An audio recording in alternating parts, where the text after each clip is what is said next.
Why does Mother Nature hate us? Part 2. Hey Crash, today we're finally going to explore some other natural disasters. Specifically, we're going to look at meteorological phenomena to see how the sky and atmosphere can make our lives a living hell. Okay, I prepare myself to channel lightning from the sky. I killed Thor and stole his hammer, so all I need now is for you to tell me how I lift it. You mean that toy Avengers hammer you bought for $15 at Kmart? The one that weighs, at most, 600 grams? Culture, come on, man. Just let me have this one. Well, unless that hammer is made of metal, it won't do you any good summoning lightning. But we'll come back to that, because first of all, I want to explain something else that comes from the sky. Rain. There are 3 types of rain classified by how they originate. Frontal rain is the most common type, being caused by fronts. A front is essentially when warm air meets cold air and, due to the differing densities, warm air slides over the cool air. This sudden cooling causes the warm, less dense air to form droplets and, when a certain mass is achieved, these droplets fall out of the sky as rain. I thought rain was God spitting on us because we're all fucking disgusting and he's ashamed of us. That's ridiculous. I find you disgusting and I'm ashamed of you, but I've never spit on you, have I? You're particularly angsty today. I'm just gonna stay quiet for the rest of the episode. You do that. The second type of rain is orographic rain, where warm air flowing over mountains or coastlines condenses into clouds and eventually forms rain, much like frontal rain. However, the third type of rain is slightly different. Convective rain occurs when the hot ground heats the air above it. The warm air rises and eventually condenses to rain. However, this vertically rising air, known as an updraft, is patchy and smaller than the warm air seen in other types of rain. This can lead to scattered showers while still being sunny. Oh my god! I'm so sorry, but I had to say something. Are you really going to describe rain for 10 minutes and call it an episode? I thought better of you, Culture. I'm sorry, I've just been speaking what's in my soul. The eternal rain of 1,000 springs accumulated into a deep well of misery and despair. A well that could never be filled in a whole lifetime, in the bottom of which the sunlight could never touch. It's lonely down here, in the bottom of the well. Alright, fuck this. I'm taking over while Culture listens to My Chemical Romance and cries in the corner. Let me just grab this script off him. Ahem. Floods are caused by an excessive rain exceeding the maximum capacity of waterways, leading to the overflow onto land. There are multiple types of floods. Jeez, there's about a page full of this stuff. No wonder you're so depressed. No, it's okay. I can finish this script. And after that, who knows? The dark void of the future is unknown to all and harsh to just as many. Culture! Oh, right.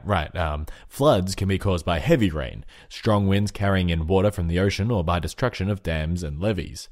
Flash floods in particular result from dam bursting, since large amounts of water are released at once and catch victims unaware. In 1975, in the Henan province of China, the most damaging dam burst ever occurred. The Banqiao Dam ruptured under the weight of rain delivered by Typhoon Nina, flooding the surrounding flatlands. Over 170,000 people died, and over 11 million lost their homes and villages in the flood. Even worse, many other dams burst at the same time, since the dams had never been built properly in the first place. I bet when they looked up and saw the water crashing towards them, they were like, damn! Crash!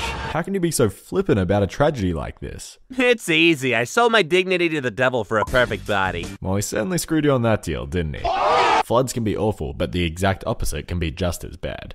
Droughts occur when the amount of water available for consumption or for agriculture drops well below the normal range. Crops need water to grow and animals need to eat crops to survive. And of course, humans need to drink water to live. Oh, do they really? You're truly a human encyclopedia. Droughts can last months or years and take a toll on health, well-being, and the economy.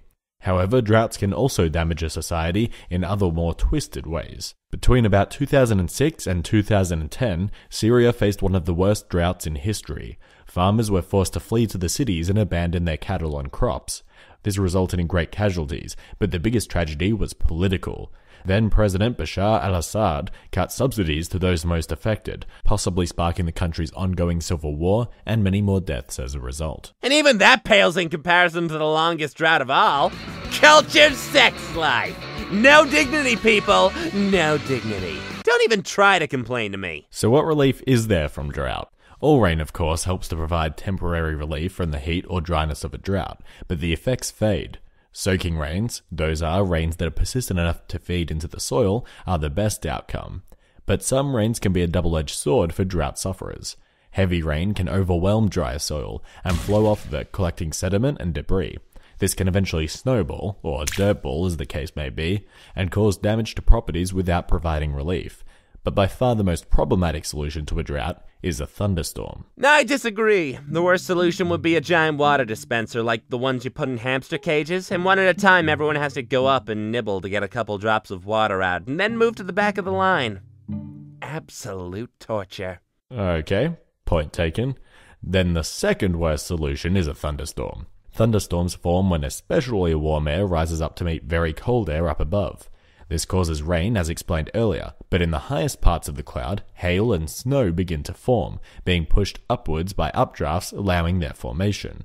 Thunderstorms are typically more common in tropical regions, since they feed off of water vapor to produce rain. Once all of the water vapor is used up, or the temperatures of the different layers have equilibrated, the thunderstorm stops, but not before they create something awesome. Oh yeah, baby! Lightning strike! Lightning is, as I'm sure you know, an electrical charge. As hail forms in the thundercloud, it drops to the bottom, carrying electrons with it. This makes the top of the cloud positively charged and the bottom of the cloud negatively charged. Zaps or bolts of lightning shoot between these layers quite often. However, if the negative charge drops low enough to the positively charged ground, then it can instead strike the ground. A channel forms of negative charges reaching down and positive charges reaching up, and then suddenly a huge flash occurs from the transmission of electrons.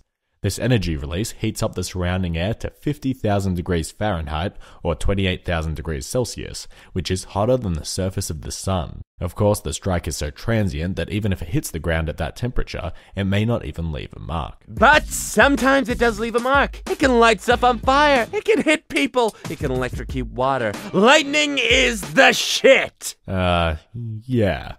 The expanding air from the heat is faster than the speed of sound, causing successive shockwaves up and down the length of the lightning strike. We hear these multiple shockwaves as a deep rumbling sound which, if you hadn't figured it out already, is called thunder. I don't care about thunder. Thunder is just a loud sound that does absolutely nothing. A bit like you, Culture. Yeah, well, you're like lightning. Fun for a second and then you scar people for life. Oh yeah? Well, you're like a drought. You're dry and you last way too long. Well, you're like a flood because... Well, look at this. Culture is finally lost for words. The word man himself isn't so, wordy anymore. A wordsmith? More like a word pith. I should have stayed quiet too. It hasn't been a great day for either of us. Let's just get this last topic done so we can move on. Tornadoes are one of the craziest looking meteorological disasters that face us. A seemingly impossible spiral of wind that spawns from nothing and then dissipates back into nothing.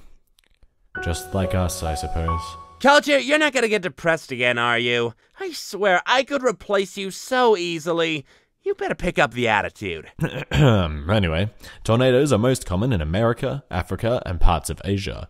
In America in particular, they have a geographical region known as Tornado Alley. And no, it's not a shady backstreet where tornadoes mug people, it's actually a section of the center of the United States where tornadoes occur unusually frequently. In fact, Kansas, the place where Dorothy from The Wizard of Oz lives, is right in the middle of Tornado Alley, which explains a lot. There's a lot in that movie that needs explaining. The tornado was actually the most realistic part. So what actually causes a tornado? Well, you begin with a thunderstorm. That is, warm, moist air floating up through cold air above. Winds that rapidly change directions as the column of warm air rises begin to disturb the atmosphere, and as these winds get stronger, a supercell forms. Air inside the supercell can drop, causing rotation of the air that is near the ground. It is this rotation that, in 30% of cases, causes a tornado to form. Why tornadoes aren't always caused by these conditions is a mystery scientists still have yet to solve. I thought that was the whole point of science. It's a bunch of geeks who know everything about the world. Like, more of you, Culture. Actually, now that I think about it, the idea of there being a whole community of yous is creepy enough. Tornadoes are hypothesized to die off when the surrounding air gets so cold it prevents new air from entering the storm, cutting off its own supply like a drug addict who just had an epiphany. That was deep, man. Hurricanes, on the other hand, whilst commonly confused with tornadoes, are actually quite different. Hurricanes are large pressure systems which form over oceans. The resulting winds, which usually spin counterclockwise in the northern hemisphere, batter coastal lands with high winds and heavy rainfall. They're usually much easier to predict than tornadoes, but also far more devastating. Take, for example, one of the most well-known and disastrous examples, the Category 3 storm Hurricane Katrina in 2005. With speeds reaching 127 miles per hour, or 204 kilometers per hour, and enough rain and water to flood 80% of New Orleans, Katrina became one of the worst storms in history. 1,800 people died as a result of the hurricane, and at least 273,000 people were forced to live in shelters. The economic cost was immense, an estimated $108 billion in damages. The scar left on New Orleans, in particular, has only just begun to recover, with the city's population back up to approximately 75% of what it once was. Yeah, but I bet they still celebrated Mardi Gras afterwards, so it can't have been that bad, right? Well, of course, but that's the thing about all of these natural disasters. They force us to band together, to put aside our differences and help one another out to rebuild what was lost. No matter how hard Mother Nature tries to put us down, we keep fighting back like a group of courageous warriors outnumbered 10 to 1. Or maybe we're more like a stubborn infection that Mother Nature just can't seem to shake. One she contracted after a hot and heavy night with Father Time, am I right? Ugh, gross. But seriously, it's amazing how adversity, and I mean real adversity, shows what people do when the chips are down. And from all the stories we've discussed, it seems like people are, inherently, good. Culture, you've seen my desktop. You know I'm not inherently good. Fair point. See you all next week. Follow CultureCrash on social media!